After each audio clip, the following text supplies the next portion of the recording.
Bon dia a tothom, benvingudes a aquest webinar sobre els nous estímuls per invertir a la Xina dins del cicle Superant Barreres. Aquest cicle és un conjunt de webinars que té com a objectiu donar suport a les empreses catalanes en totes aquelles barreres tècniques que es troben a l'hora de fer negocis a l'exterior. Barreres com ara certificats, fiscalitat, regulacions, mobilitat de treballadors, traves en la inversió exterior, etc.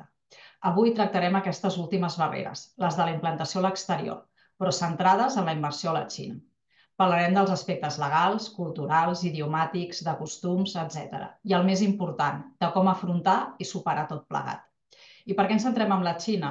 Doncs perquè la Xina és una potència econòmica amb un gran potencial on trobem molts motius per invertir-hi. El país ha experimentat un ràpid creixement econòmic i s'ha convertit en la segona economia més gran del món. Les principals raons per invertir-hi són precisament aquest creixement econòmic, així com les reformes polítiques per atraure la inversió estrangera. Per tot això, aquest acte d'avui té com a objectiu tractar els punts claus a tenir en compte en relació a la situació a la Xina. Es respondran preguntes com: quina és la situació actual real per invertir? Quines oportunitats presenta l'actual marc d'inversió estrangera? Quins riscos hem de tenir en compte? Què podem fer per mitigar-los per invertir de forma segura? I consells pràctics per entrar amb més garanties d'èxit. Per explicar-vos tot això, avui comptarem amb experts com Eduardo Bernal, associat sènior de Garrigues a la Xina, i també amb Gao Wei, director de l'Oficina Exterior d'Acció a Pequín. Abans de començar amb les ponències, sí que volia aprofitar per explicar-vos quines eines d'acció posa a la vostra disposició per poder fer front a aquestes barreres a la Xina com a altres que us trobeu en general. Si em permeteu, compartiré una presentació. Són 6 instruments que explicaré de forma molt ràpida.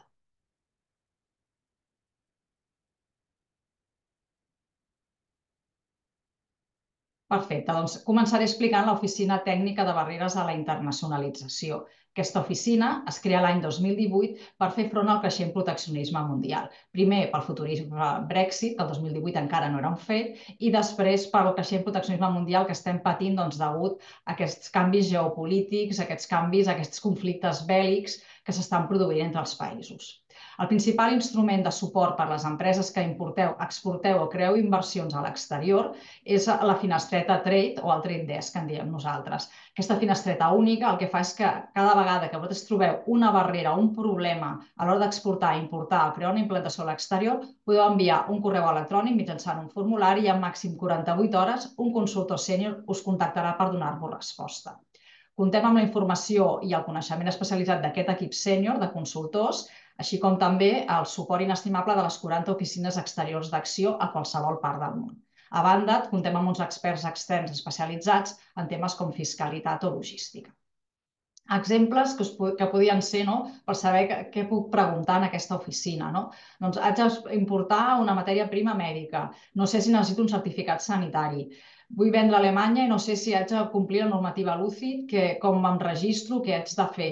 Si venc online, què faig amb l'IVA a la Unió Europea, en un tercer país, si ho faig a través d'un marketplace, tots aquests dubtes que ens en estan arribant molts.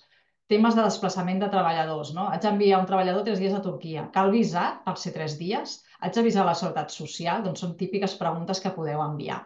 De multilocalització, avui que parlarem d'inversió a l'exterior. Em vull implantar a Dubai, puc fer sense soci? O vull anar a Brasil a fer una fàbrica per evitar els aranzels. Quin procés tinc de constitució? És molt llarg? Necessito un suport extra? Totes aquestes preguntes les podeu enviar a l'oficina de barreres i en màxim 48 hores us contactaran i us donaran resposta de forma gratuïta. El segon instrument que us volia explicar i que té molt a veure amb el que estem fent avui, les barreres a la inversió, és el programa de multilocalització. Aquest programa es va crear l'any passat dins del Pacte Nacional per la Indústria per donar suport a les empreses catalanes que creen o adquireixen una empresa a l'exterior a qualsevol país del món.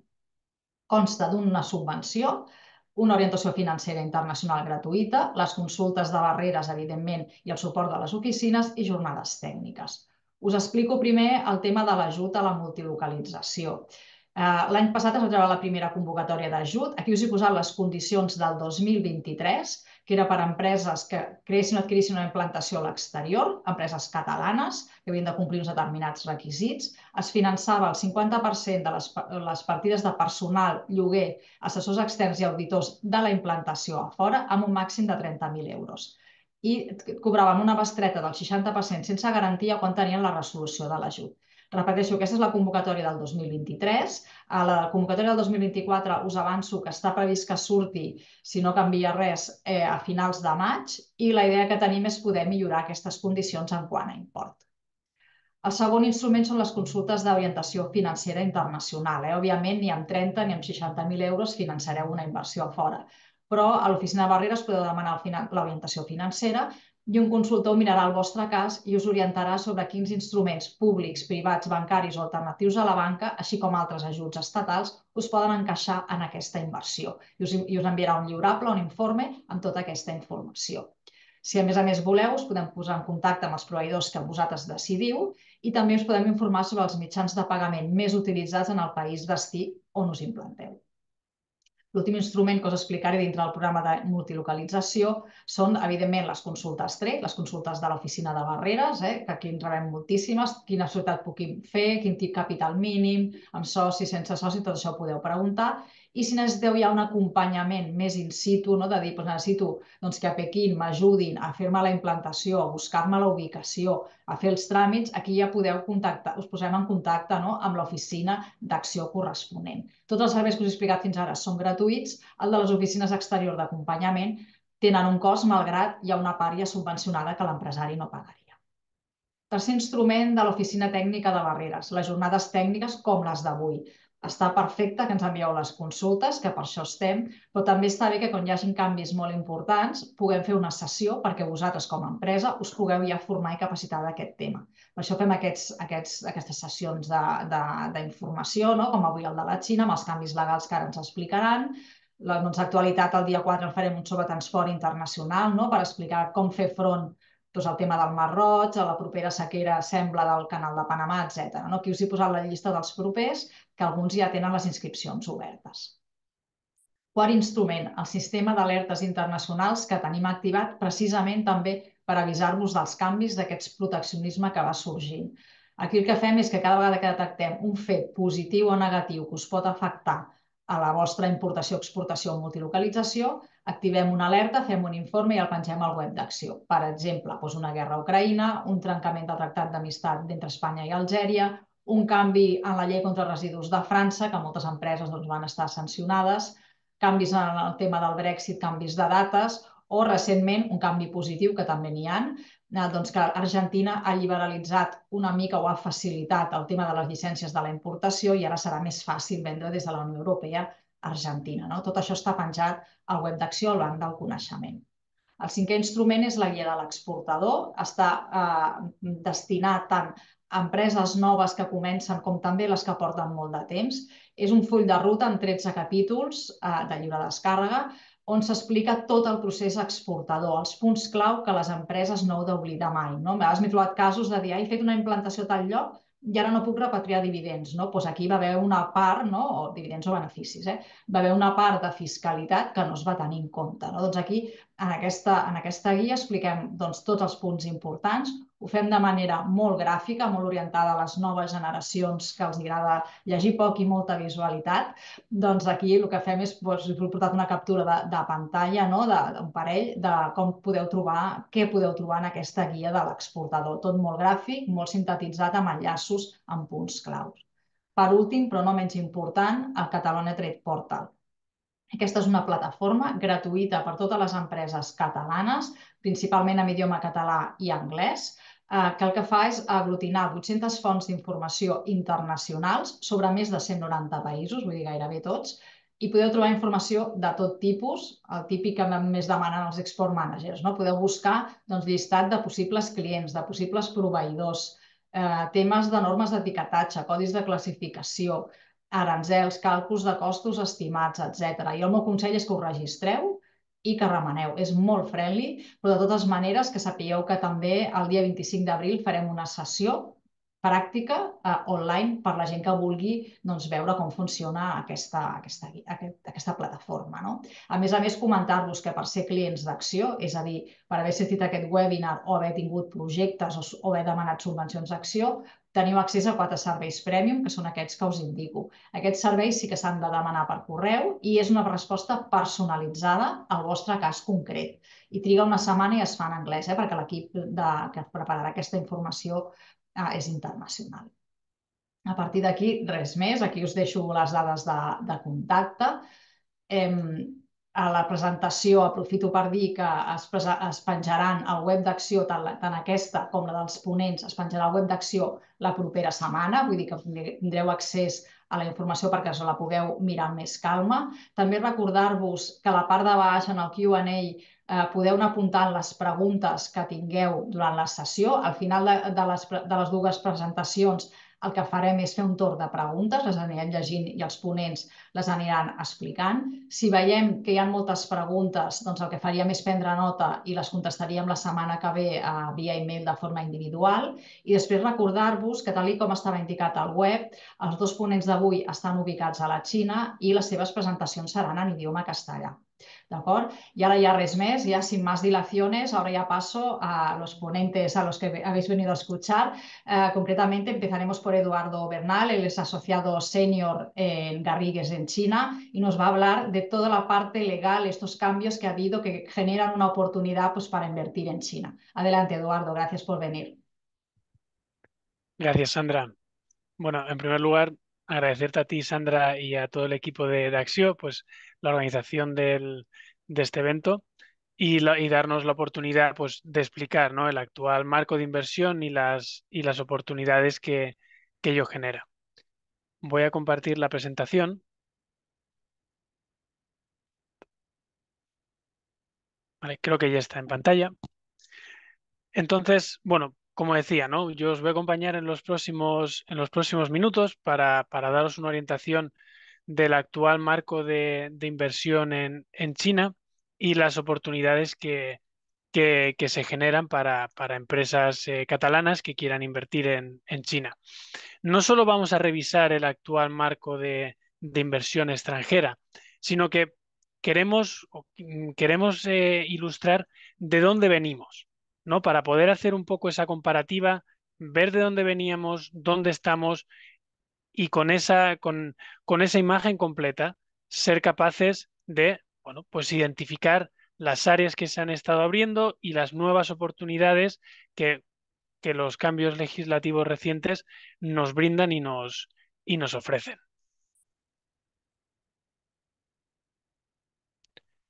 ¿Vale? Entonces, simplemente una breve introducción bueno, de Garrigues y del trabajo del trabajo que hacemos aquí en China. Garrigues yo creo que ya lo conocéis. Bueno, pues nuestros servicios aquí en China se remontan al año 92, que cuando empezamos a acompañar a nuestros clientes aquí. Y desde el 2005 tuvimos la licencia del Ministerio de Justicia para abrir y operar nuestra oficina de Shanghái, que es, bueno, donde me encuentro yo ahora mismo hablando con vosotros. Aparte de eso, bueno, pues estamos activos en todo el mundo jurídico aquí en China. Pues tenemos acuerdos firmados con el China Lawyers Association, pertenecemos al BRILA, que es la asociación de abogados del Belt and Road Initiative, de la ruta de la franja y de la seda para la inversión china en el extranjero.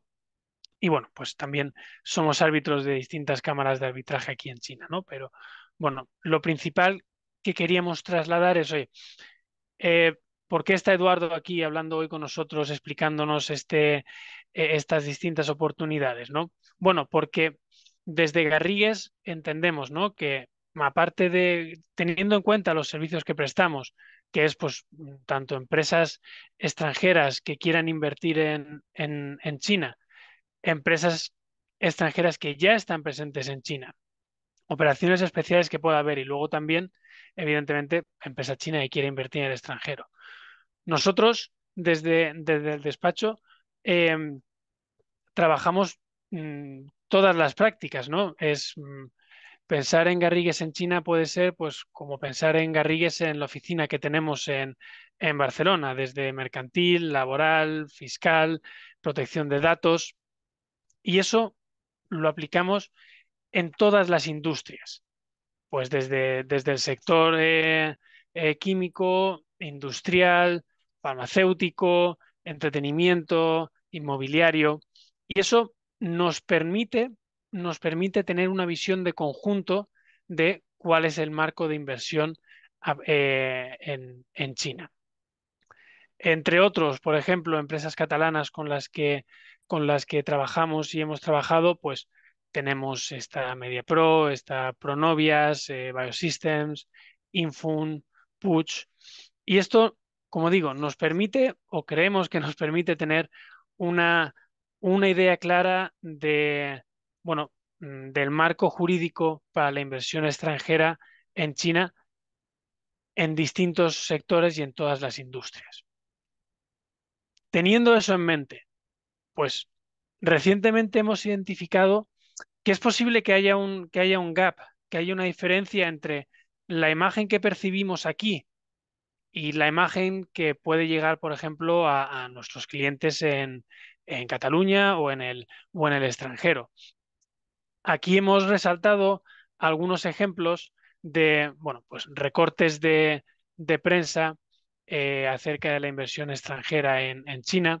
Bueno, pueden ser un poco eh, apocalípticos, ¿no? Parece ahí que la inversión extranjera está colapsando o que nunca ha sido tan, bueno, tan eh, arriesgado, ¿no? Invertir en China, mientras que lo que nosotros percibimos y lo que os voy a explicar en esta sesión es diametralmente distinto a esta percepción, ¿no? Entonces, bueno, ahí queríamos tomar la oportunidad que nos dio Axio, pues bueno, pues de trasladaros nuestro punto de vista, que es que a día de hoy en China tenemos un marco de inversión estable, transparente, claro y más aperturista que nunca, ¿vale?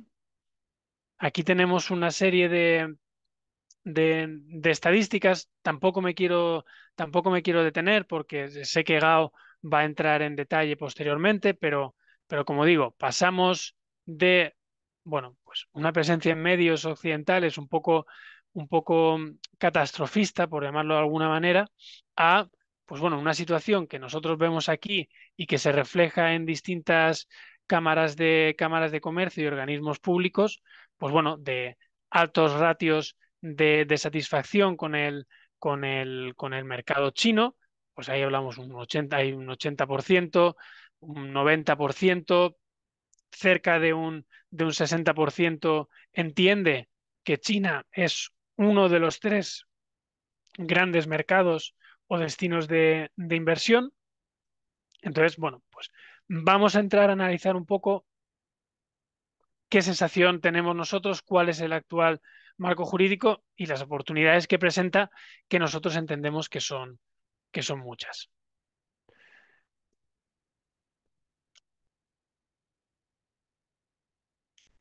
¿De dónde vienen estas oportunidades? Como digo, queríamos hacer un poco retrospectiva de dónde venimos y hacia dónde vamos.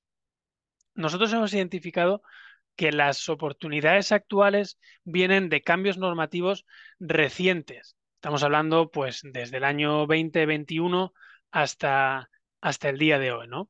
Principalmente nos queremos centrar en los que hemos apuntado aquí y que vamos a entrar en detalle, que serían el Foreign Direct Investment Law.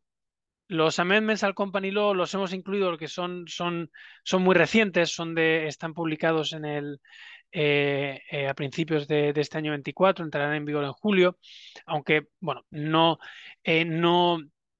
estos no nos van a aportar grandes oportunidades o ventajas competitivas, pero sí los dos siguientes, que ahí nos vamos a detener, que es el Negative List, las zonas de Free Trade Zone, y por último, vamos a hacer hincapié en distintos tratados internacionales suscritos por China que en la práctica facilitan y mucho la inversión extranjera, así como tratados bilaterales con España que nos van a facilitar esa inversión. Estamos hablando del convenio para evitar la doble imposición del año 21, así como el convenio en materia de seguridad social, que este es del año 18. Con todo este marco normativo y con estos cambios, pues entendemos que, desde luego, el actual marco de inversión y la foto, la imagen que tenemos ahora es totalmente distinta a la que podríamos tener 10, 15 años atrás, en lo que se refiere a inversión extranjera. Nunca en la historia China ha tenido un marco de inversión extranjera tan claro, basado en el rule of law, como el que tenemos ahora. Y vamos a ello. Este es el marco legal que va a regular la inversión extranjera. Me voy a centrar la normativa empiezo por la normativa que está arriba a la derecha, que es el Foreign Direct Investment Law. Antes de la entrada en vigor de esta norma entró en vigor el 1 de enero del 22. Antes de la entrada en vigor de esta norma, en China había 4 cuerpos normativos regulando las sociedades en China. Teníamos 3 leyes regulando 3 tipos de sociedades extranjeras y después teníamos el Company Law que regulaba las sociedades chinas. Entonces, antes del 1 de enero del 20 nos encontrábamos con The Sino-Foreign Cooperative Joint Venture Law para el Sino-Foreign Equity Joint Venture Law para las Equity Joint Venture Companies participadas por capital extranjero. Nos encontrábamos con Wholly Foreign Owned Enterprise Law para las sociedades participadas totalmente por capital extranjero.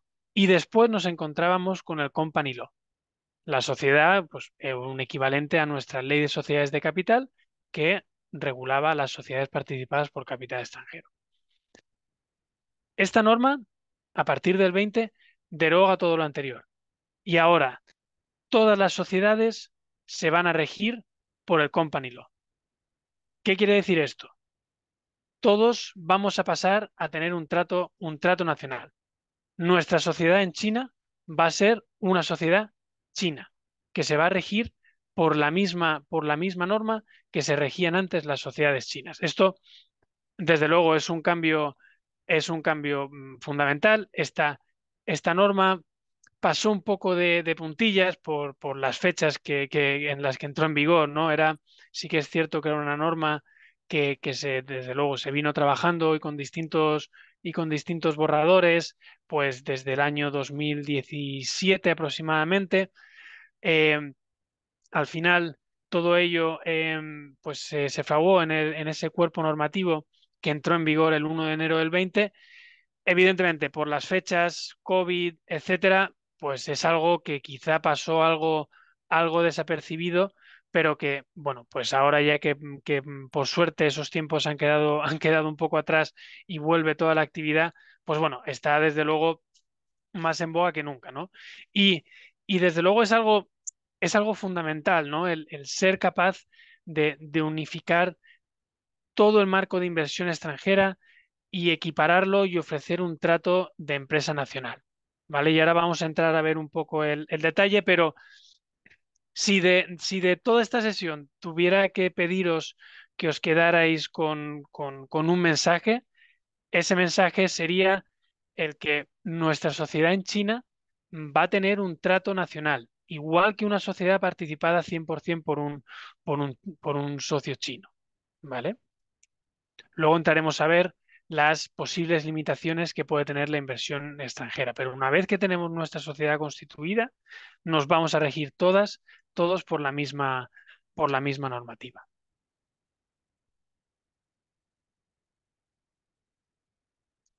Ahora, esta nueva ley de inversión extranjera establecía un periodo transitorio de 5 años para las sociedades que ya estaban constituidas. Como digo, pues bueno, pasó algo de puntillas al principio, sobre todo con el COVID, pues nos encontramos ya en el último año de ese periodo transitorio. Las sociedades que están aquí, nosotros estamos trabajando con nuestros clientes pues para hacer la adaptación y que puedan estar en compliance con la nueva normativa. Y, y viene a definir qué se entiende por inversión extranjera. ¿Vale? Entonces, va a cubrir la inversión extranjera, va a incluir tanto proyectos ex novo, Greenfield, de constituir una sociedad, hasta proyectos de M&A, compra de acciones, compra de activos, por lo que, bueno, en líneas generales, cualquier proyecto de inversión extranjera en China que vaya o bien una constitución o bien una compra de una sociedad, eh, compra de activos, pues bueno, va a quedar encajado dentro de esta normativa y nos va a aplicar y nos vamos a regir por el Company Law teniendo un trato nacional y de empresa doméstica. Ahora, este cuadro viene a ilustrar un poco lo que os trasladaba antes.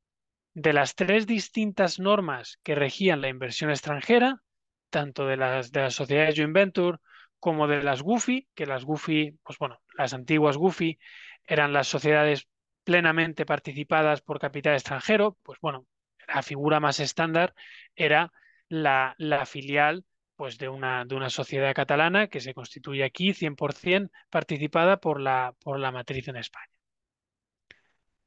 Ahí vemos, en este caso concreto, en esta comparativa entre una sociedad, entre una WUFI y la Company Law, que el máximo órgano decisorio se mantiene igual, vamos, va a ser la junta de socios, como puede ser, por ejemplo, en España, y después tendríamos el Consejo de Administración, que tiene el deber, la obligación de ejecutar em, las decisiones de la junta y del día a día de la sociedad. Pero este segundo punto que indicamos abajo, que es el ratio de distribución de los beneficios, este cambio es fundamental a la hora de establecerse en China con un socio local, ¿no? ¿Por qué? Porque pasamos de un modelo en el que la distribución de los beneficios está basado en el capital aportado a un modelo en el que esa distribución de los beneficios, básicamente los derechos económicos, se puede acordar por los socios. En China, la ley de sociedades de capital, el Company Law, establece tres niveles de decisiones y de mayorías para adoptar acuerdos en atención a la naturaleza de estos.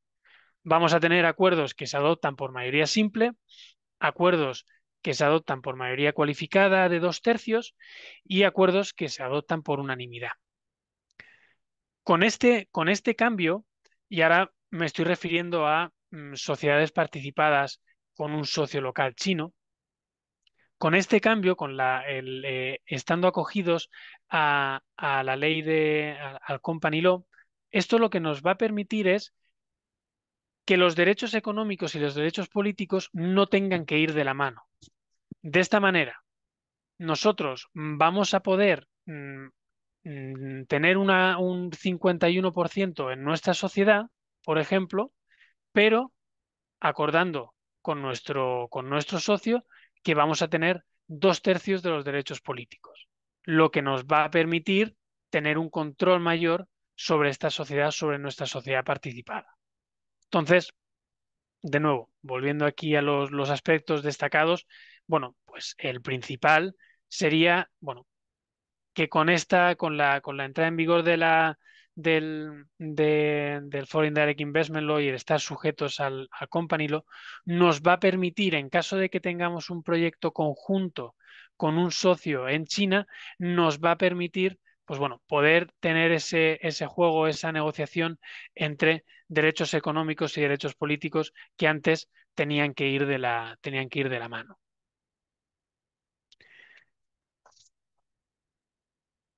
El, el Company Law, ¿vale? Ahora, disculpa, vuelvo un momento atrás, ¿vale? Luego vamos a ir, a entrar en detalle, ¿no? En el catálogo de inversión extranjera. Pero de nuevo, creo que es fundamental lo que hablamos de ahí, de ofrecer un trato nacional a las empresas extranjeras, porque, ¿por qué lo digo? Porque una de las cuestiones y de las preguntas más recurrentes que se nos trasladan es, oye, quiero hacer este proyecto en China o tengo esta expectativa en China. ¿Tengo que ir de la mano con un socio local? ¿Necesito un socio local? ¿Qué requisitos tengo? Y nuestra respuesta, en la gran mayoría de los casos, que es a lo que vamos a ir ahora, es no es necesario. No es necesario. ¿Vale? Entonces, vamos a saltar a lo que hemos llamado antes, que apuntábamos de el listado negativo y el catálogo. Luego podemos volver a hacer unas notas sobre el Company Law, el listado negativo. Ahora, lo que hemos hablado del Foreign Direct Investment y este tratamiento como sociedades domésticas, lo tenemos que poner en conjunto y ver en conjunto con el listado negativo. Anteriormente, veníamos de un catálogo de inversiones que nos decía en qué áreas, en qué actividad, en qué industria estaba permitida la inversión extranjera. Veníamos de un catálogo que era pues una especie de semáforo en el que se identificaban actividades permitidas y hay un listado con las actividades, las industrias en las que se permitía la inversión extranjera en China. Después, un siguiente nivel que era en ámbar, que eran restringidas, que es puedes invertir, pero estás sujeto a determinadas restricciones, que pueden ser, tienes que ir con un socio local, necesitas invertir hasta determinado umbral, etcétera. Después teníamos un tercer nivel, que sería el rojo, que son las actividades prohibidas, en las que no cabe la inversión extranjera, pues como puede ser, pues bueno, de defensa, orden público, alta tecnología. Y luego, por último, había una serie de industrias que estaban incentivadas, las que se buscaba la inversión extranjera. Bueno, pues yo llevo 8 años aquí en China. Llegué en el 16. em, y bueno, me he permitido la libertad antes de preparando la sesión, ¿no? Pues bueno, de ir a los orígenes de la oficina, buscar en nuestro archivo los primeros trabajos que hicimos allá por el 2005, 2006 y en los siguientes años, pues oye, para ver cómo era este catálogo de inversiones por aquel entonces, ¿no? Y para mi sorpresa, pues bueno, me he encontrado que era un catálogo como tal.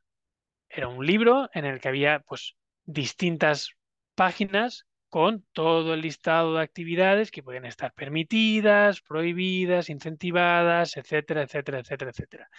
Y he revisado también, pues, bueno, presentaciones similares a las que estamos haciendo hoy del año 2000, 2010, 2012 y tenemos varias diapositivas, pues bueno, contándole a potenciales inversores por aquel entonces en qué actividades estaba permitida la inversión extranjera.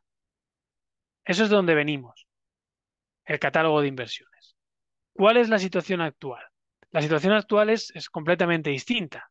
Ahora estamos en un escenario en el que todo lo que no está restringido o prohibido está permitido, que es lo que se llama la lista negativa. Entonces ahora, cuando vamos a invertir, dependiendo de la actividad que queramos hacer, lo único que hay que hacer es revisar el listado negativo y ver si nuestra actividad cae dentro de las restringidas o dentro de las prohibidas. Si no cae dentro de ninguna de estas dos, adelante. Podemos invertir sin ninguna restricción y sin ninguna limitación.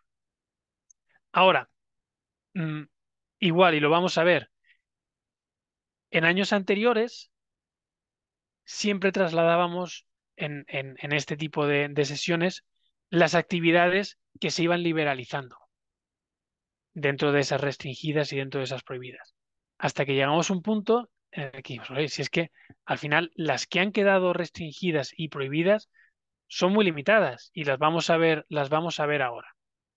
Entonces, como digo, venimos de un sistema de un catálogo donde teníamos que buscar si nuestra actividad estaba dentro de las permitidas o si caía en las restringidas. Ahora no. Ahora es tu actividad va a estar permitida salvo que caiga en una de las restringidas o de las prohibidas. Empiezo primero con las restricciones. Aquí hemos listado las distintas industrias dentro de las que la inversión extranjera estaría sujeta a restricción, pues bueno, podemos ver centrales nucleares, telecomunicaciones, transporte marítimo, transporte aéreo, explotación de aeropuertos. Ahora, estas restricciones, ¿cómo pueden ser? Pues normalmente depende de la actividad y oye, si alguno de vosotros entra dentro de estas restricciones, pues bueno, luego en el turno de preguntas o si no, seguramente necesitemos echar un vistazo, ¿no? Pero nos lo trasladáis y lo podemos ver. Se van a trasladar en dos tipos de restricciones. Normalmente una es ir con un socio chino y dependiendo de la actividad nos van a pedir que este socio chino tenga un porcentaje o tenga otro. O un nivel mínimo de inversión. Por eso, y ahora pasaré a las prohibidas, pero por eso hacía hincapié antes, ¿no? A esa pregunta de ¿tengo que ir con socio chino? La regla general va a ser no, salvo que entres dentro de una de estas restricciones. Ahora, actividades prohibidas. Bueno, pues estas son actividades que ni podemos entrar libremente ni aun con restricciones. Estos son actividades en las que no está permitida la inversión extranjera. Pues tenemos desde bueno, pues modificación de variedades vegetales, tierras raras, tabaco, bueno, pues evidentemente comunicaciones, editar libros, publicaciones electrónicas, encuestas, servicios de información, bueno, mm, las que, las que podéis ver aquí, ¿no?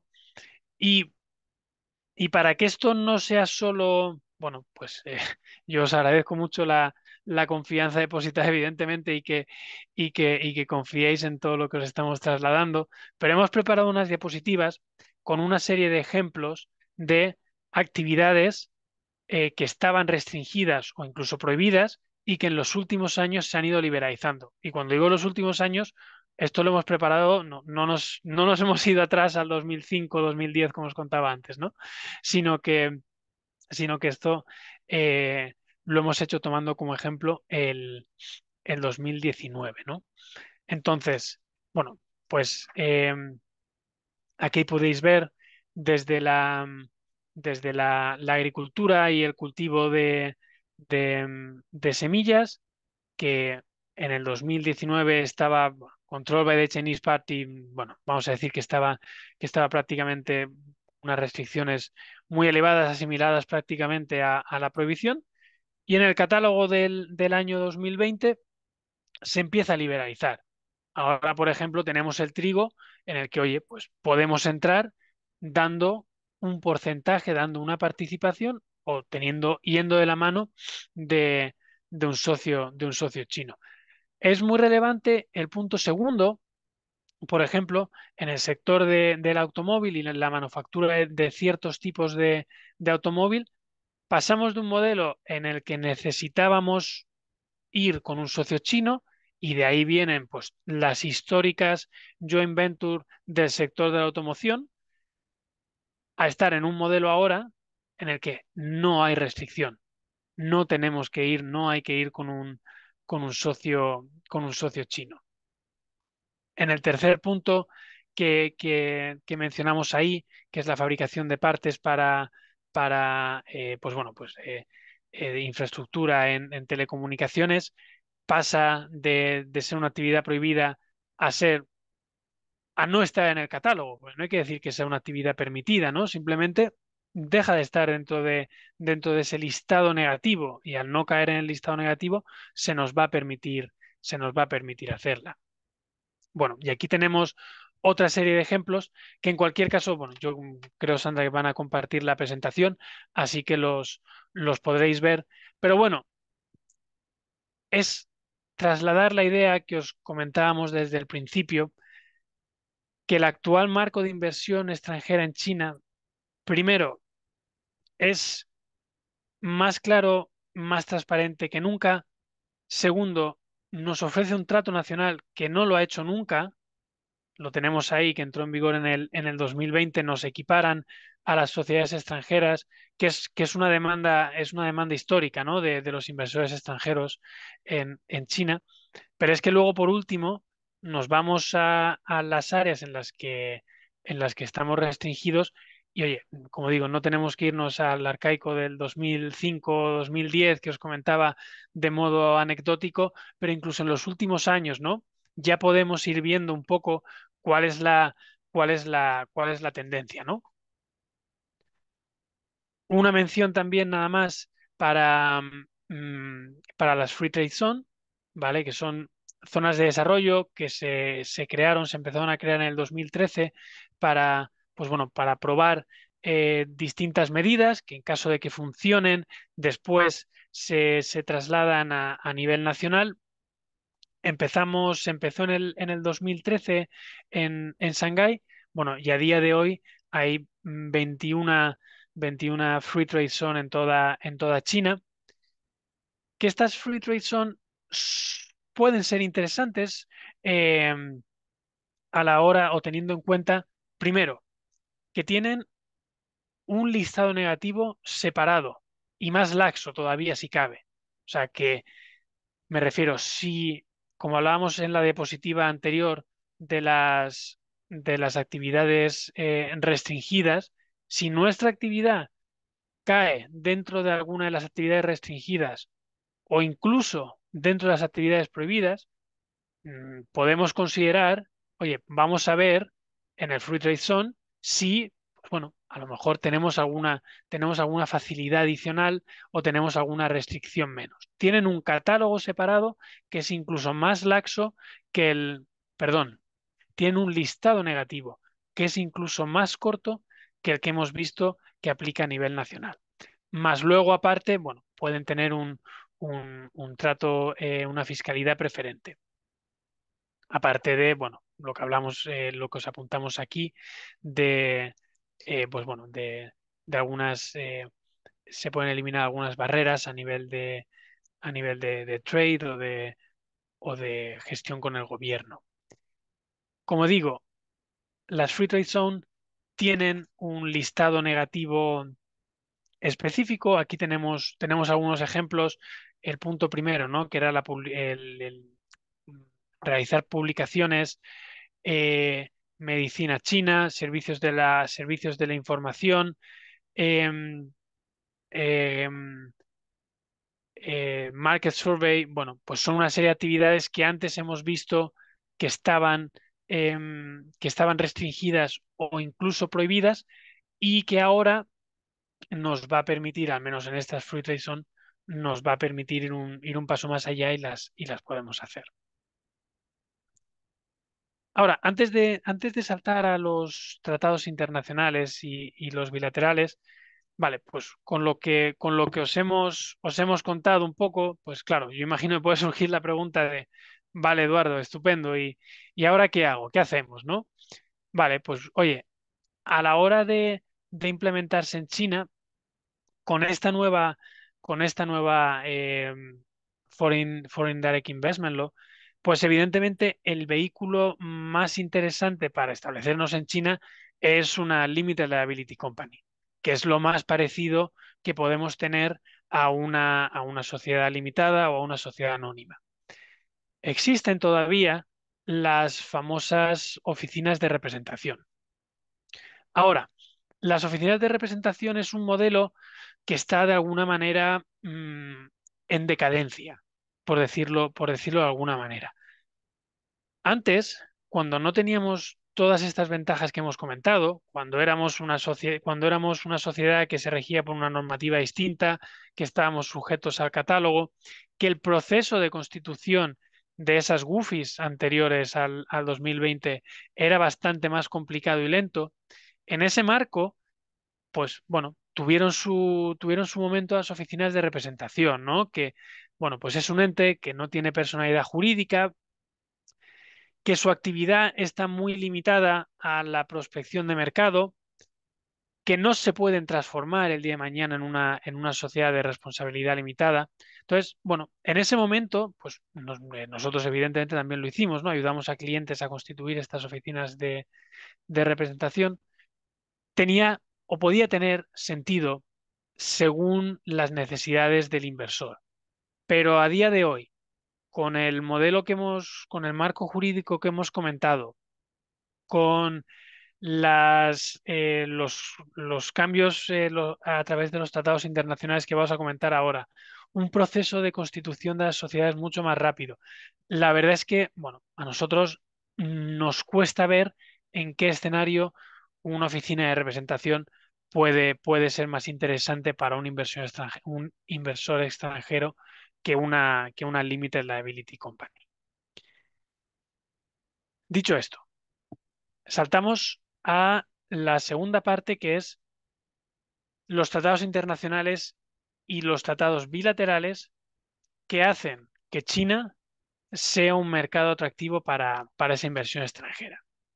Entonces, bueno, voy a empezar con uno que no está ahí y que quizá no tiene el rango de un tratado, un acuerdo bilateral, pero que en la práctica está resultando súper interesante, que es el que China haya eliminado la necesidad de solicitar visado a nacionales españoles que vayan a entrar en China por un periodo inferior a 15 días.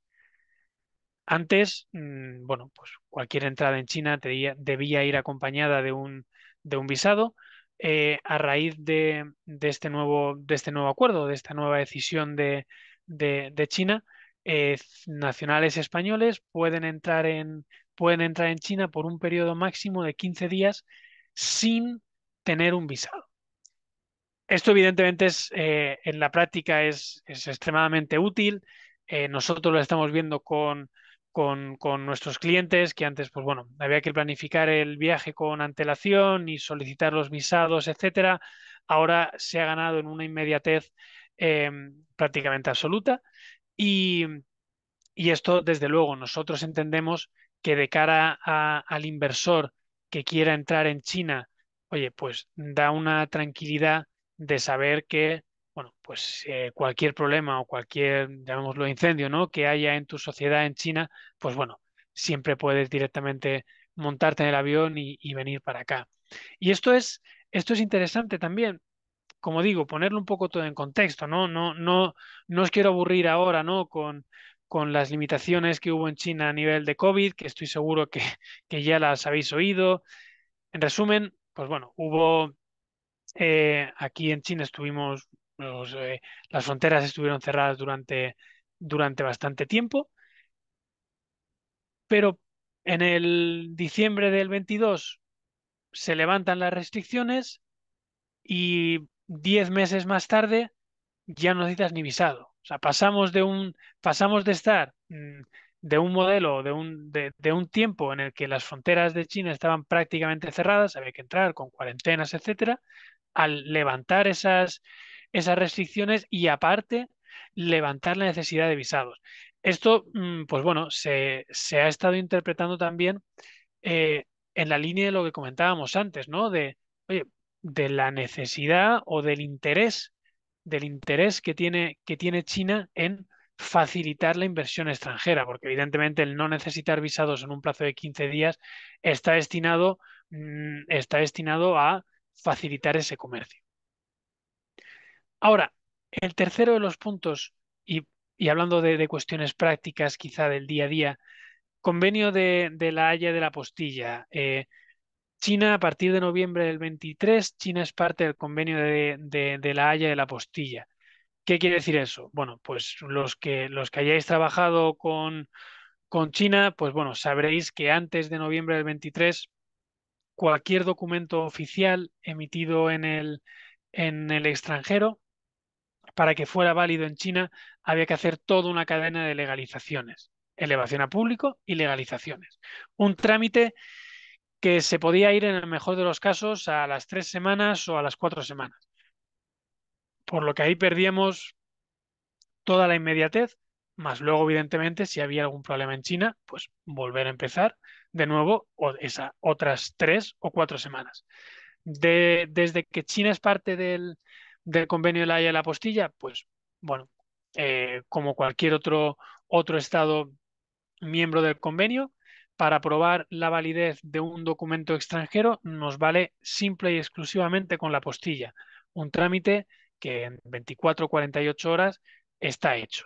Entonces, bueno, yo quería empezar un poco esta sección eh, haciendo mención a estas dos cuestiones que en la práctica, desde luego, facilitan y mucho la llevanza y el día a día de una sociedad en China, ¿no? Que es ser capaz de venir y entrar en China sin visado, inmediatez, tengo que venir, me cojo un vuelo y entro.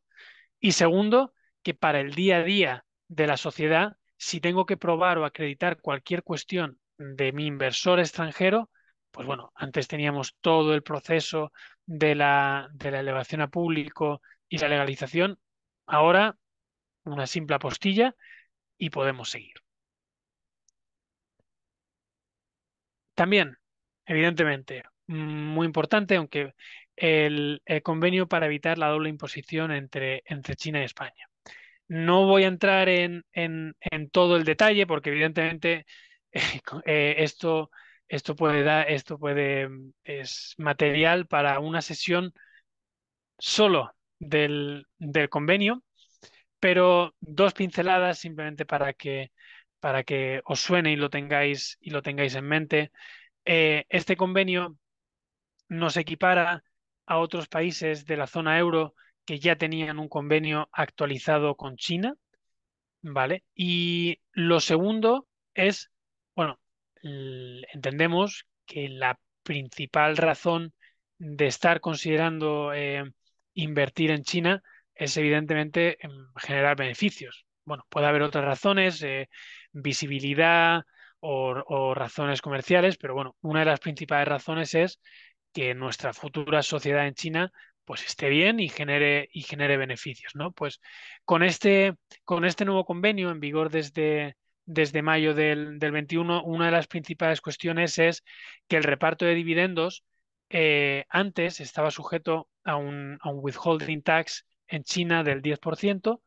Tras la entrada en vigor del convenio y cumpliendo ciertos requisitos, se queda en un 5%. ¿Vale? Pasamos de un withholding tax del 10 a uno del 5.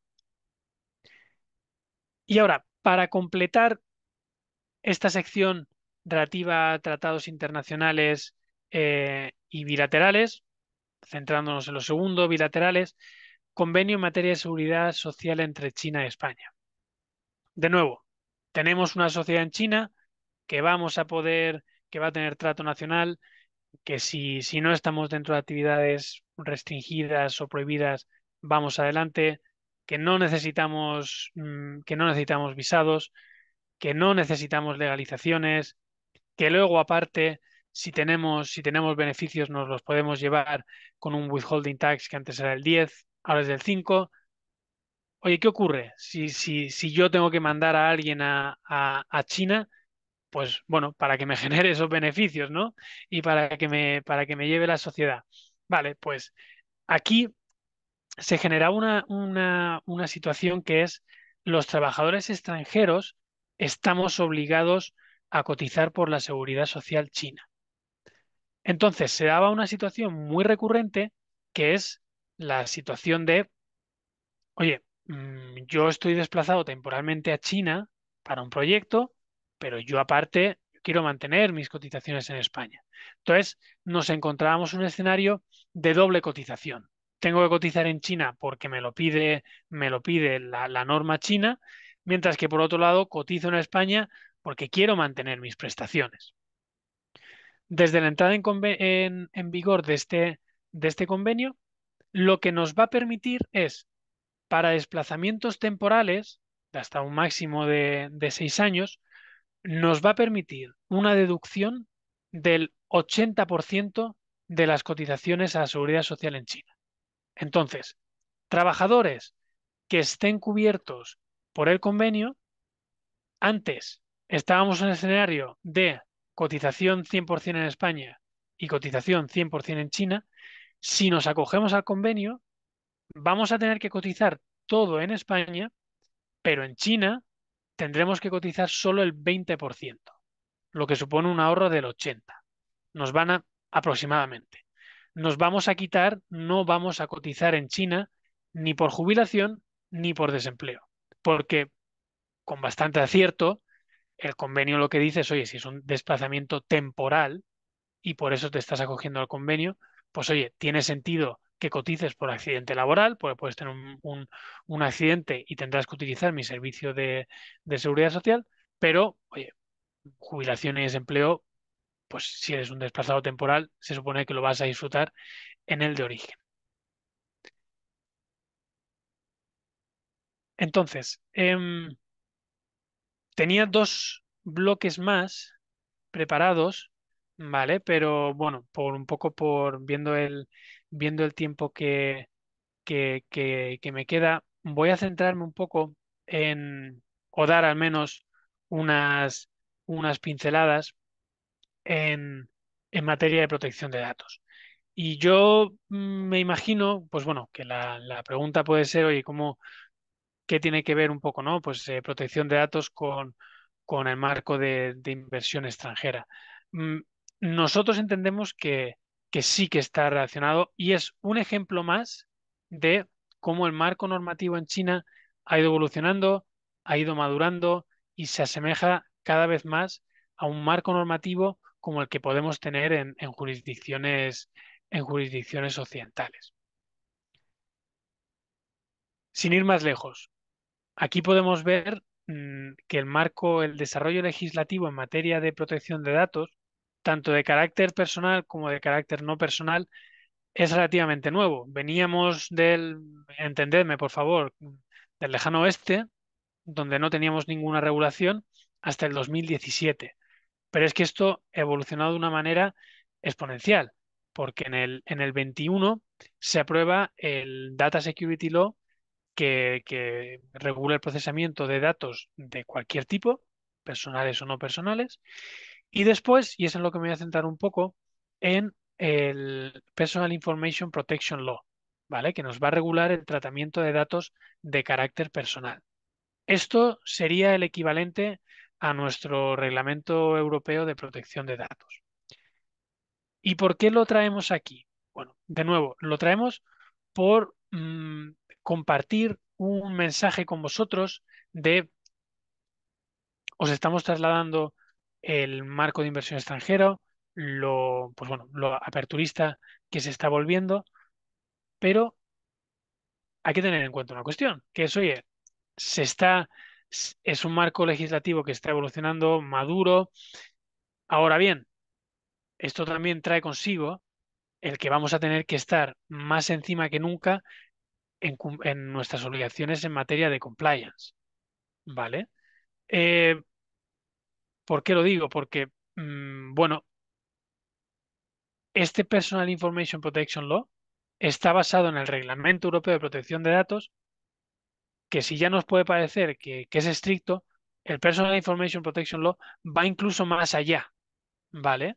Entonces, bueno, pues en materia de protección de datos de estos, por ejemplo, de estos trabajadores que hablábamos antes, que podemos enviar a China, que van a estar o que pueden estar sujetos al convenio en materia de seguridad social, pues, por ejemplo, vamos a tener que tratar los datos de estos trabajadores conforme nos dice esta norma. Los datos comerciales y de carácter económico los vamos a tener que tratar también conforme a normativa, conforme al Data Security Law, porque es para procesamiento de datos de todo tipo. Y volviendo de nuevo al Personal Information Protection Law, como digo, está basado en el reglamento europeo, pero incluso va más allá. Y vamos a verlo.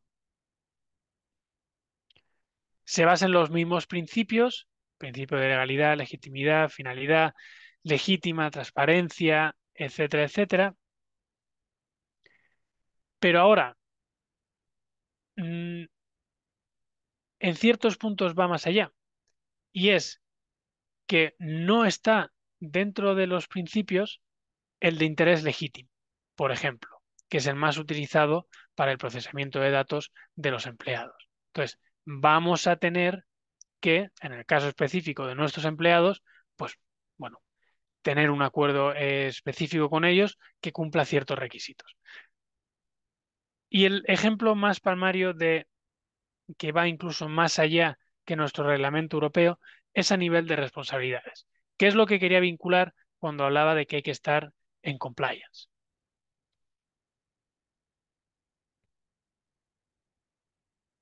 Pues ahora, a ver, aquí está. Se pueden derivar responsabilidades no solo de carácter económico, sino también responsabilidades de los administradores de la sociedad y de las personas físicas que se hayan nombrado como responsables. Yo aquí, mm, como digo, una pincelada nada más y bueno, en materia de protección de datos, si os tuviera que pedir que os quedarais con tres ideas, sería básicamente la idea de, oye, en materia de protección de datos de carácter personal y no personal, de nuevo, estamos yendo hacia un marco legislativo maduro y que está en evolución, que en ciertos puntos va más allá que nuestra normativa, lo que en parte es bueno porque nos va a permitir utilizar el trabajo que hemos hecho en nuestra matriz en Cataluña. Pues oye, cuando lleguemos a China, pues lo tendremos que revisar y lo tendremos que adaptar, pero tenemos parte del camino hecho.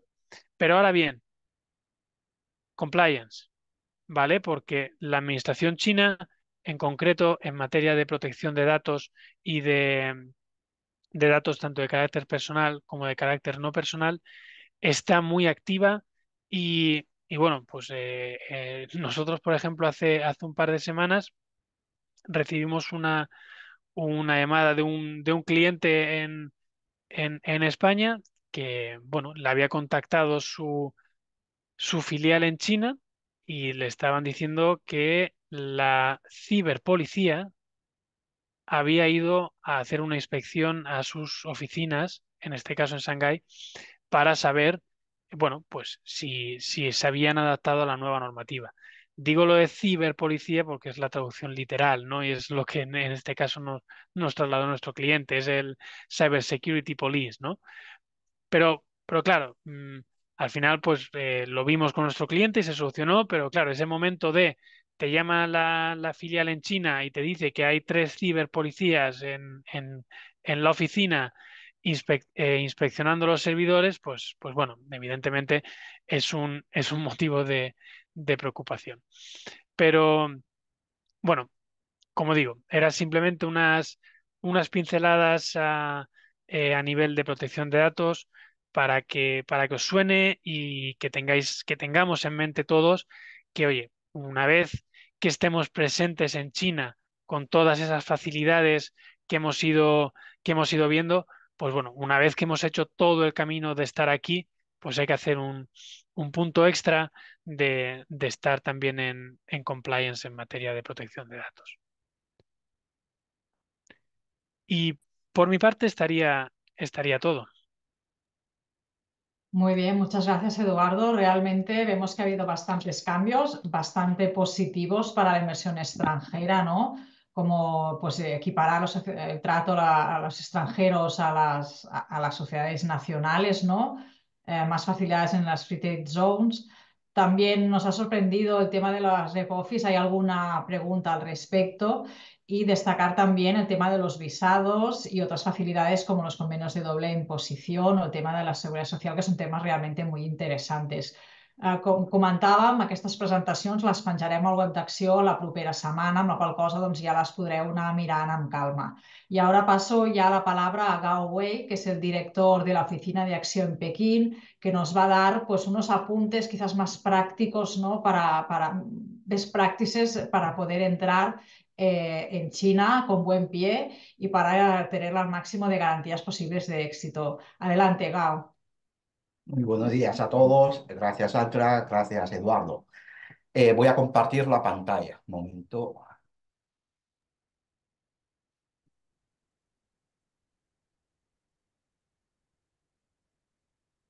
Ahí.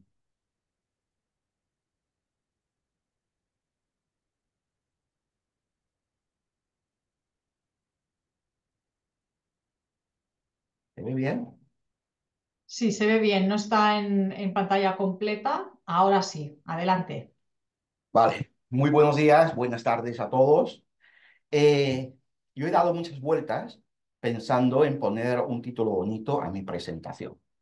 Como solo tengo 15 minutos, finalmente he decidido elegir este título, Aquellas cosas sobre China.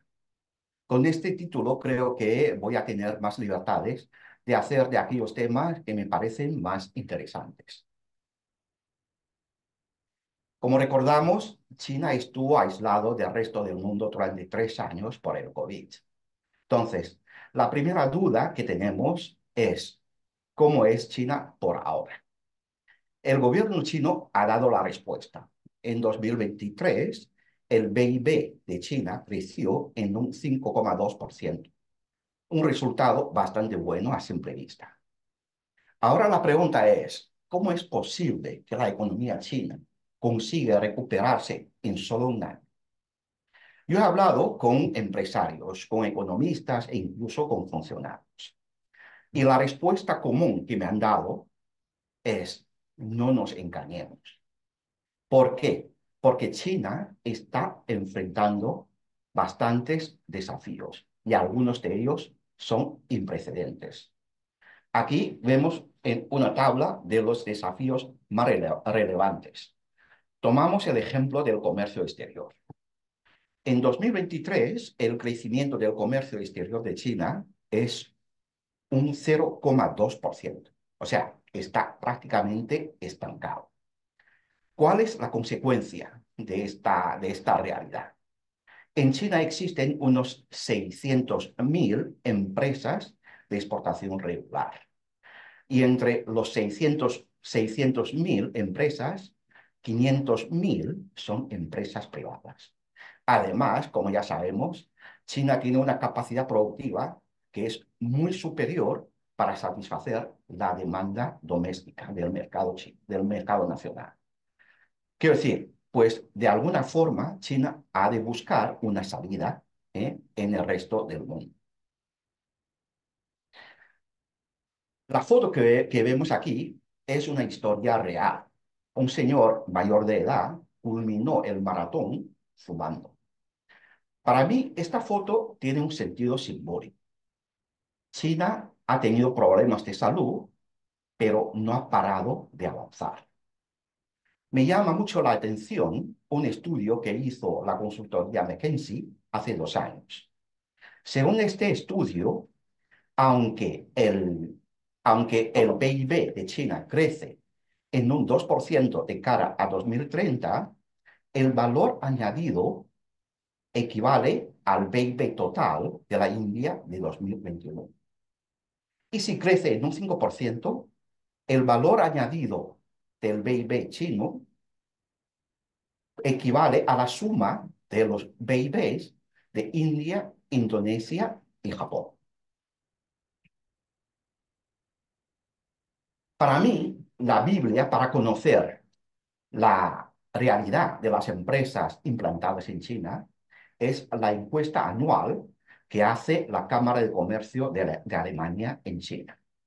Según la última encuesta, el 95% de empresas alemanas no tienen plan de abandonar China. El 84% confía en que la economía china se recuperará dentro de 3 o 5 años. El 73% de empresas cree que sus negocios crecerán entre 5 y 20%. Y los sectores de mayor crecimiento serán la electrónica, maquinaria y bienes de equipo, productos de plástico y metales, así como la automoción. Además, en esta encuesta vemos que hay unos cambios novedosos. Primero, mantener la competitividad ha subido como la primera causa de incrementar inversiones en China, mientras la satisfacción de las demandas domésticas baja a razones secundarias. Además, las empresas alemanas tienen mayor voluntad de colaborar con empresas chinas en I+D. Incluso creen que los progresos de innovación de empresas chinas son recursos aprovechables y la colaboración podría servir de aprendizaje para competir en otros mercados. Volviendo al temático de hoy. Antes de ir a China, tomar la decisión de ir a China, lo primero o la primera pregunta que suelen hacer es ¿en qué región voy a ir? Hay unos factores generales como por ejemplo la ubicación de clústeres industriales, los destinos elegidos por mis competidores europeos o multinacionales, las facilidades logísticas, la eficiencia administrativa y el flujo de los talentos. Vale. Pero para sacar estas informaciones, el mareo sería el mismo de explicar a un chino si tiene que ir primero a Oviedo o a Badajoz. Y es por eso, dada esta dificultad, he creado un truco personal. Como sabemos, los nombres de las empresas chinas están compuestos primero por la ubicación donde está la sociedad. Luego, la marca comercial, el producto o el sector a que pertenece y la tipología corporativa. Por ejemplo, mi nombre es Gao Wei y vivo en Pekín. Si un día pienso crear una sociedad mía, digamos, del sector químico, el nombre que yo pondré será Beijing Gaowei Chemical Corporation Limited. Sabiendo esto, mi truco personal es, primero hago una búsqueda en Alibaba de fabricantes chinos del mismo producto. Las regiones o ciudades con mayor frecuencia aparecen en los nombres de las empresas son donde se encuentran los clústeres.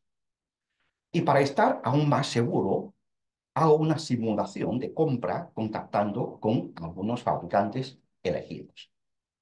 Cuanto más competitivos son los precios y cuanto más rápida es la entrega, más cerca se encuentran las cadenas de suministro y las facilidades logísticas.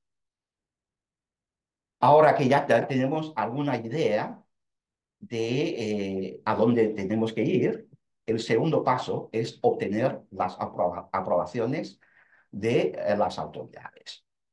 Primero quiero contar una historia real. Yo acompañé a un empresario catalán a visitar a un proveedor chino.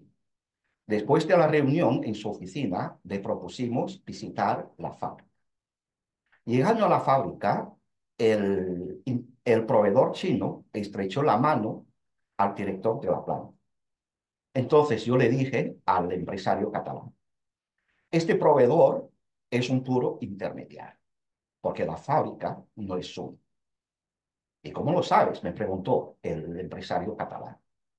En China, un gran jefe nunca estrecha la mano a sus súbditos. ¿Con esto qué quiero decir? Que China es un país muy jerárquico. Una de las expresiones que he repetido en diferentes ocasiones es, un empresario no puede triunfar en China si no ve el telediario. ¿Qué quiero decir? La economía china está muy politizada. Los empresarios deberían intentar convencer que su proyecto o su negocio ayudará al desarrollo económico de una región a cambio del apoyo de las autoridades. Dada esta situación, mi recomendación es hacer visitas previas a las autoridades locales antes de tomar la decisión definitiva.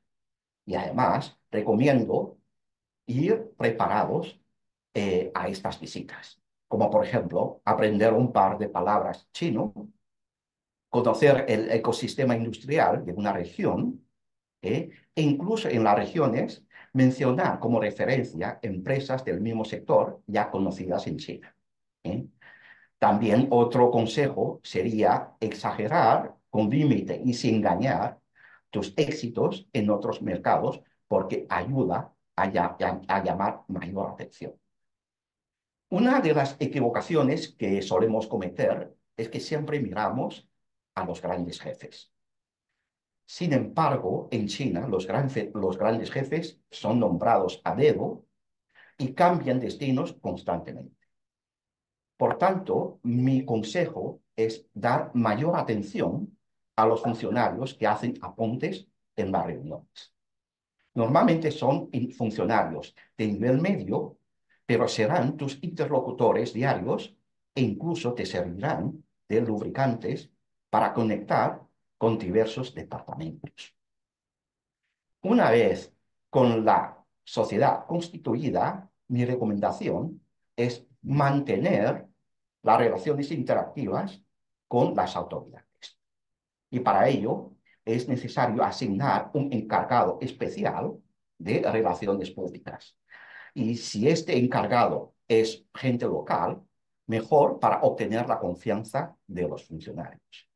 Además, se debería también invitar a los funcionarios a visitar periódicamente su empresa y asistir a todos los actos promocionales organizados por el gobierno local.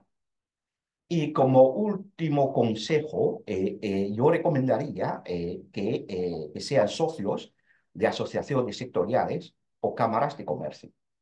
Ser socio de una asociación tiene un coste, pero ayuda a entrar con mayor facilidad en un sector conociendo a los principales actores. Además, estas asociaciones o cámaras de comercio servirán de plataformas para transmitir tus quejas, tus peticiones y tus reglamentos. Ya tenemos la ubicación elegida, ya tenemos las aprobaciones de autoridades locales. El siguiente paso ya es contratar personal. La última encuesta de la Cámara de Comercio de Alemania, pues ha puesto una lista de mayores desafíos que las empresas alemanas enfrentan. Entre los top 3 retos, 2 están relacionados con la gestión de recursos humanos: la subida del coste laboral y la retención de talentos. E incluso hace 2 años, en el año 2021, la Cámara de Comercio de Alemania hizo un estudio sobre el mercado laboral. Según este estudio, el coste laboral medio por persona son 22.000 euros al año. Y en las ciudades como Pekín y Shanghái, los costes suben a 28.000 euros al año. Entonces, la pregunta es, ¿qué salario daría yo a mi empleado? Primero veamos la composición del salario bruto. Es más o menos muy parecido a otros países, pero a mí me gustaría destacar el Housing Fund. Es un fondo para ayudar a los empleados a comprar o alquilar apartamentos o pisos. La contribución es obligatoria y además compartida de forma equitativa entre el empleado y la empresa. Y el porcentaje puede ser entre el 5 y el 12% según el acuerdo alcanzado entre el empleado y la empresa. Hagamos una simulación de cálculo, tomando 10.000 yuanes de salario bruto. El coste final que asume la empresa llega a 13.500 yuanes. Esto quiere decir que la seguridad social más el Housing Fund ocupa entre el 35 o 40% del salario bruto en función de las regiones. Ahora volvemos a la pregunta: ¿qué salario bruto daría a mis empleados en China?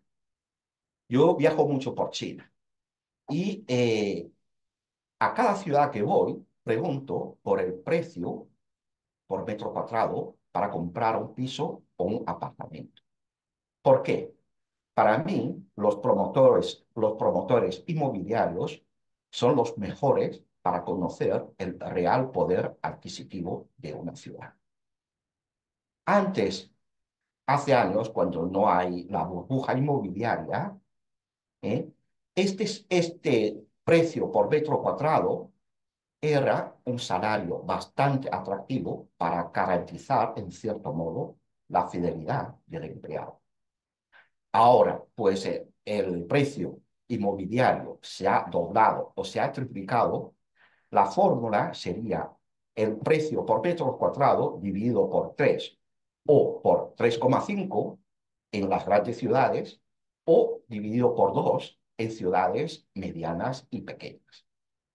Pues he hecho una simulación de cálculo tomando el precio por metro cuadrado en Pekín del año 2022, que son 58.000 yuanes, casi 59.000 yuanes por metro cuadrado.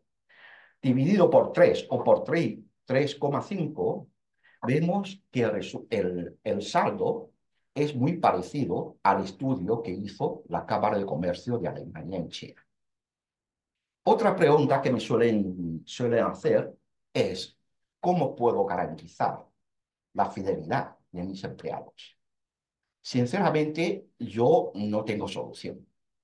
Y la recomendación que siempre doy a las empresas es hacer la búsqueda entre la segunda o la tercera generación de residentes chinos que han nacido en España y con buena educación.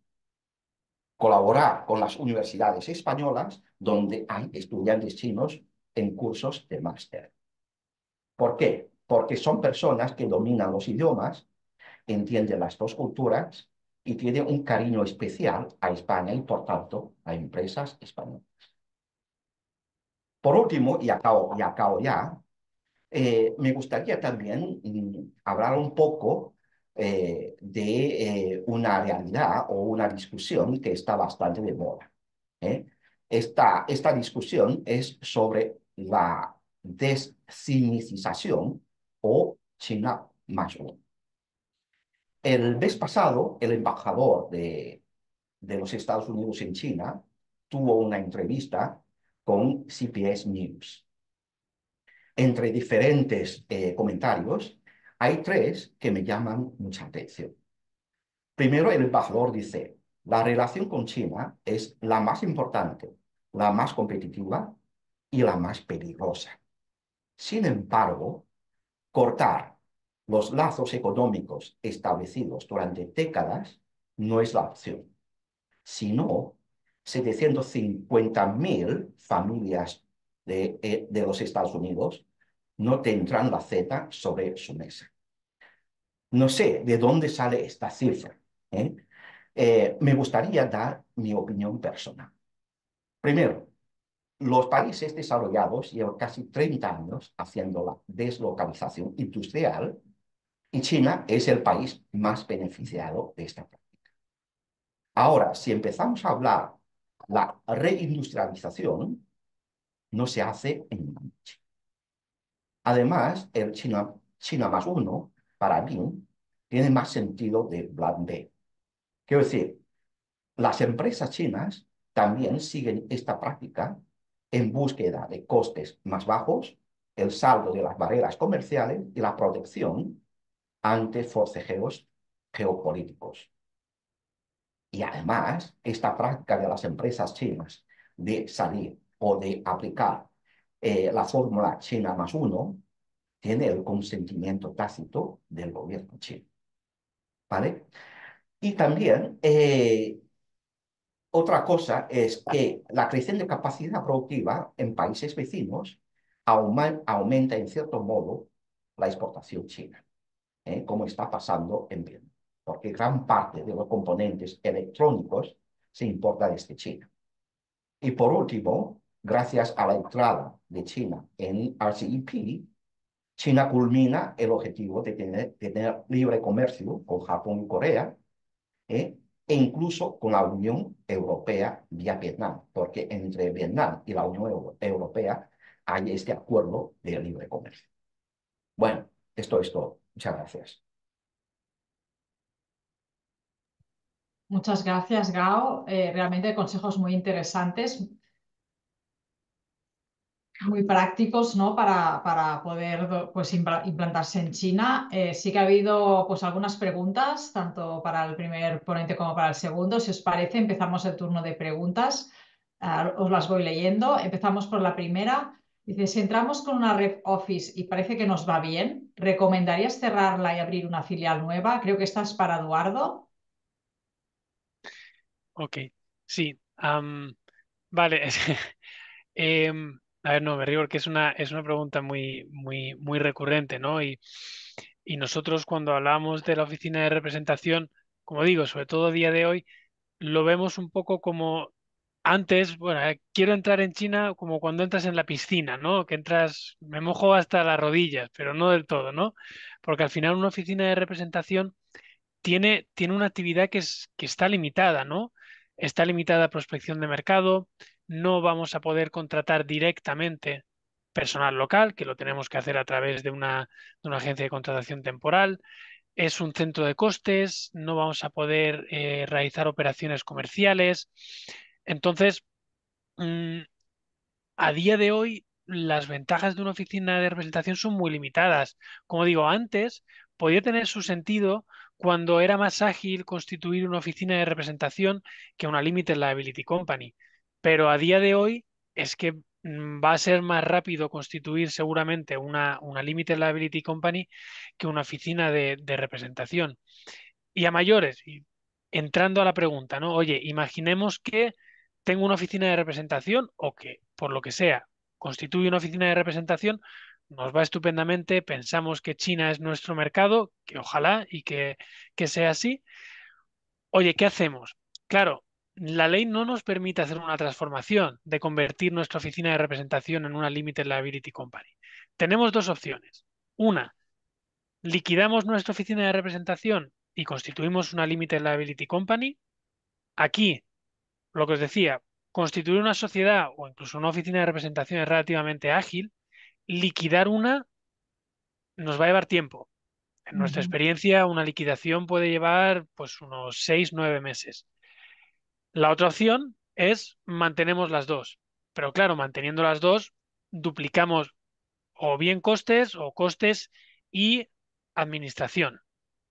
Entonces, bueno, teniendo un poco ese escenario en mente, porque respondiendo a la pregunta, si entramos como una OR y nos limitamos un poco a que efectivamente y ojalá pues nuestro negocio vaya bien en China y lo que podamos hacer con la oficina de representación va a ser bastante restringido. Nos vamos a encontrar con con esas tres opciones de o bien me quedo donde estoy o tengo que entrar en una liquidación y después constituir o me quedo con las dos. ujú. Sí, parece que ha quedado congelado. Sí, ahora, Ay, Eduardo, se ha quedado un poco bloqueada la voz por un segundo. disculpad. No sé si no sé en qué momento se ha quedado cortado, si un poco el mensaje ha Cuando llegado hablabas bien. de que te habías opciones y si podías hacer una o la otra o quedarse con las dos. Mm, sí, bueno, un poco lo que decía es eso, ¿no? Que si entramos como una OR y pensando que el día de mañana vamos a crecer, pues bueno, nos podemos encontrar con la situación de quiero crecer y ya no puedo porque lo que puedo hacer con la OR no me da para más, Ujú. o me enfrento a la situación de liquido y constituyo una nueva, o me quedo con las dos. Vale, de acuerdo. Entonces, aquí hay una pregunta un poco relacionada, ¿no? Dice, respecto al resto de trámites para abrir filial en China, ¿hay más facilidades o agilidad, por ejemplo, en cuestiones como abrir una cuenta bancaria? Es un tema también que a veces los empresarios nos comentan, ¿no? Ujú, ujú. Vale. En líneas generales, en mensaje general, constituir una sociedad en China ahora es mucho más rápido, porque tenemos eh, cambios normativos, se han simplificado los procedimientos y aparte, con la entrada de China en el convenio de La Haya, nos vamos a quitar unas 3, 4 semanas de elevación a público y legalización de documentos. Nosotros ahora estamos constituyendo sociedades, pues desde que el cliente lo quiere poner en marcha hasta que tiene la licencia de actividad, que es el momento a partir del cual la sociedad tiene personalidad jurídica, pues en unas 4 semanas puede estar. Ahora, esta pregunta ha dado en el clavo, que es trámite bancario.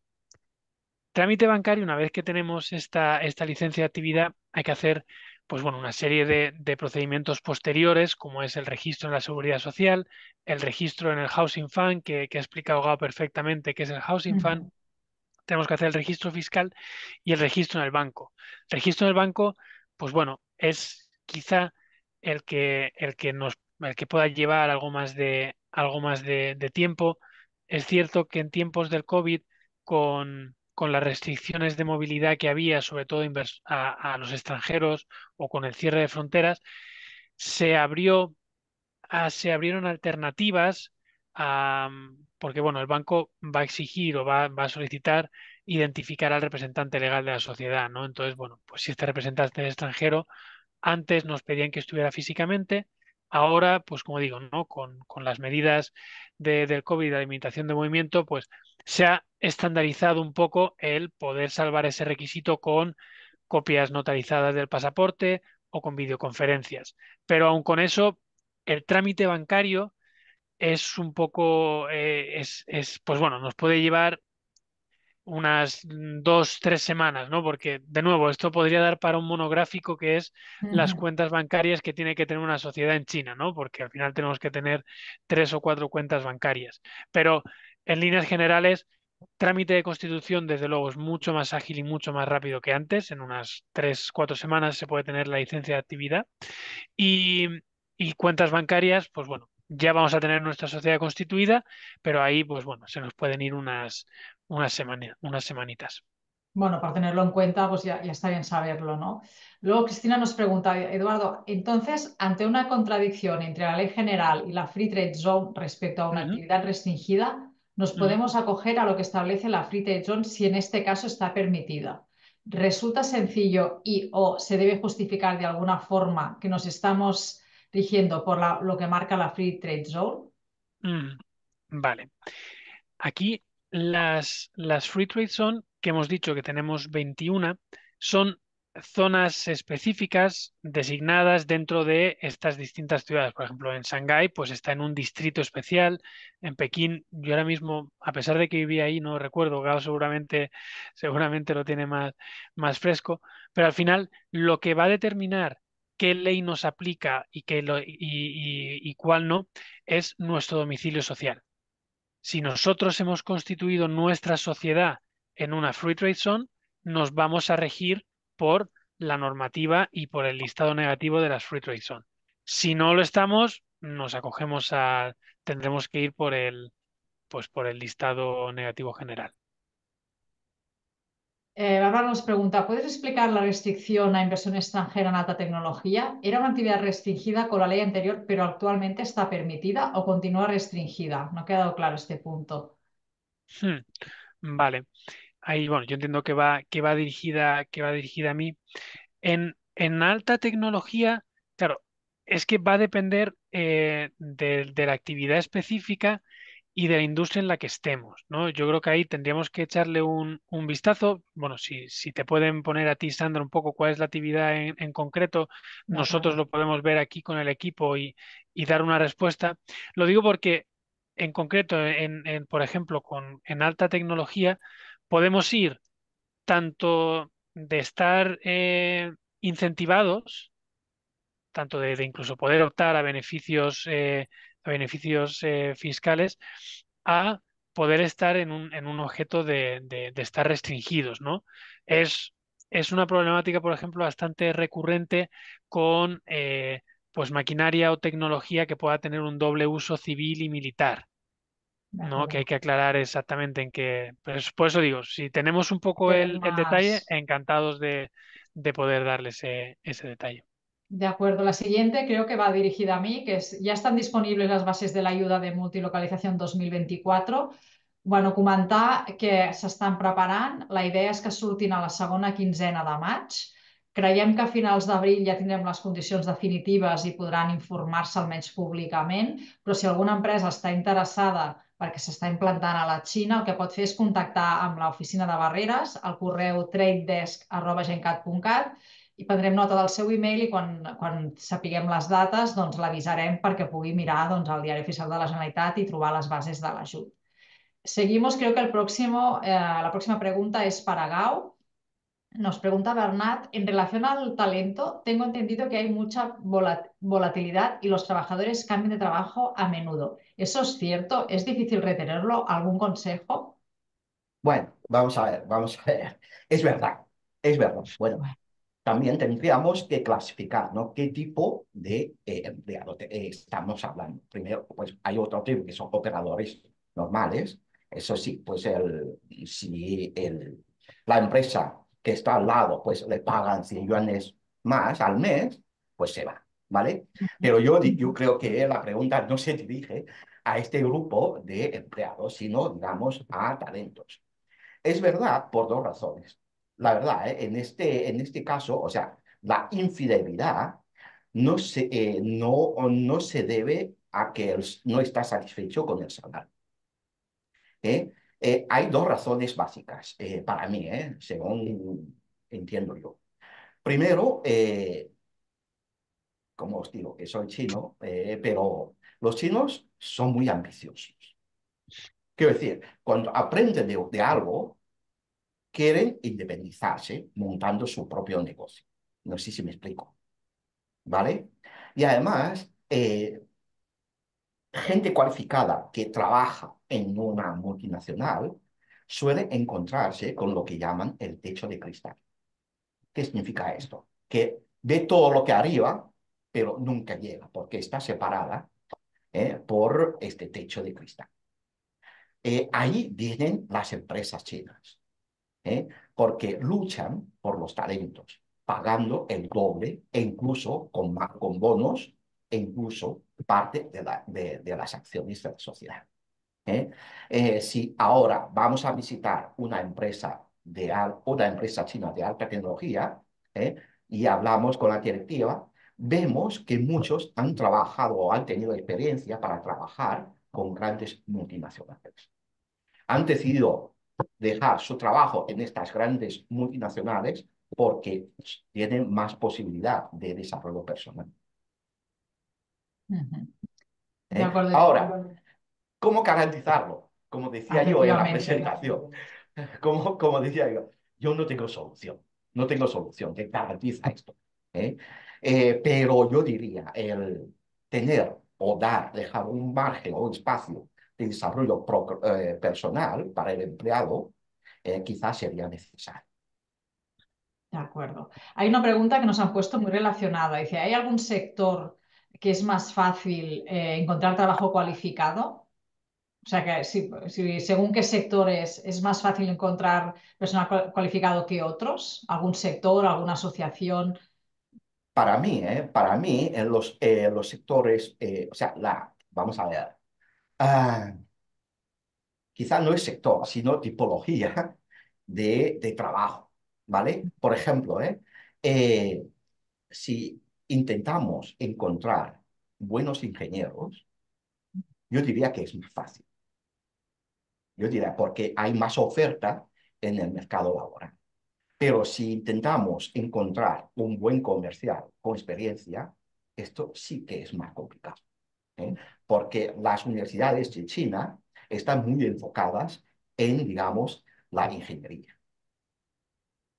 ¿Vale? Por ejemplo, en el sector de maquinaria o, digamos, de otros bienes con cierta tecnología y que necesita gente cualificada, pues yo diría que es muy fácil.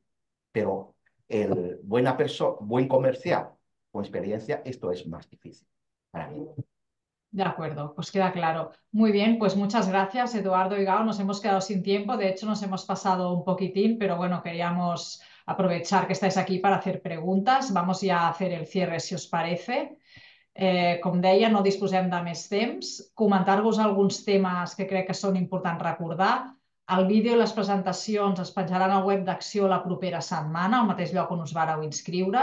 Hi ha alguna pregunta pendent, però i si, a més, doncs, després de la sessió us venen alguns dubtes sobre barreres d'inversió a la Xina o sobre barreres internacionals en general, recordar-vos que podeu enviar aquestes consultes que es respondran gratuïtament al tradedesk@gencat.cat i de seguida doncs, us contactarem per contestar-les. També aprofito per dir-vos que el dijous 4 d'abril farem un webinar sobre la situació del transport internacional i les possibles alternatives doncs, per pal·liar tota la situació deguda al Mar Roig i també a les que sembla que hi ha sequera al canal de Panamà i també està portant moltes dificultats.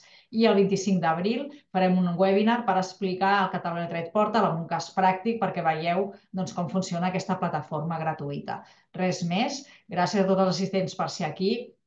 Gracias, Eduardo, y gracias, Gao, por compartir vuestros conocimientos sobre China, que realmente es un mercado con mucho potencial, i esperem que us hagi estat d'utilitat a tots. Fins la propera sessió.